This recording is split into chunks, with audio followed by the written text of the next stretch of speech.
Hello guys, আমি হলাম মদন কেষ্ট। এমনিতেই আমি রোস্ট মোস্ট করি না, বাট এই নিউজটা দেখার পরে আমার রোস্ট না করতে পেরে একটুও ভালো লাগতেছে না।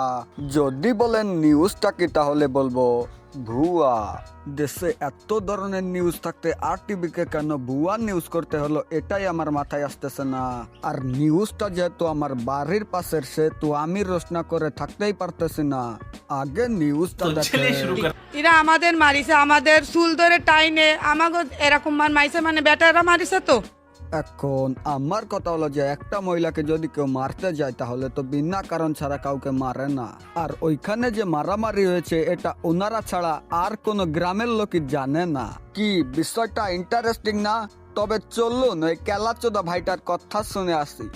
আসাদ বাহিনী আমাকে জাগার পরে জোর समझ रहे हो একটা হলো স্বাভাবিক বিষয়, কারণ মিথ্যে কথা বলতে গেলে গলার আওয়াজটা একটু আটকে যায়। ভাবেতে খালি খালি আমি মসজিদে নামাজ পড়ে বাড়াতিলাম, বাড়ানোর পরে খালি খালি বেলায় মারিছে।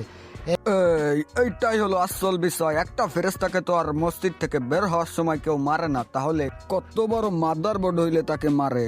আর কিছু টাকা পেয়ে আর টিভি নিউজ ওইখানে চলে যায় সংবাদ করতে। আমি যতদূর জানি এই বিষয়টা হয়েছে সরকারি খাল আটকিয়ে রাখার কারণে। আর আপনি যদি সরকারি খাল আটকিয়ে রাখেন তাহলে তো আপনাকে গ্রামবাসীরা চুমু দিবে না। ঠিক সেই রকমই এই চোদ্দন কেষ্টগুলো সরকারি খাল কাটতে বাধা দিয়েছে, তারপর আর কি গ্রামবাসীরা ধরে গণ ধুলাই দিয়ে দিয়েছে। তো আজকের ভিডিও এই পর্যন্ত। আর এই দেশি নিউজ চ্যানেলগুলোকে আমি 1000 বার করে হাত ধরে আমি মানা করতেছি যে আপনারা এরকম ভুয়া নিউজ করবেন না, কিছু না জানে শুনে মানুষকে দোষ দিবেন না। তো গুড বাই বন্ধুরা।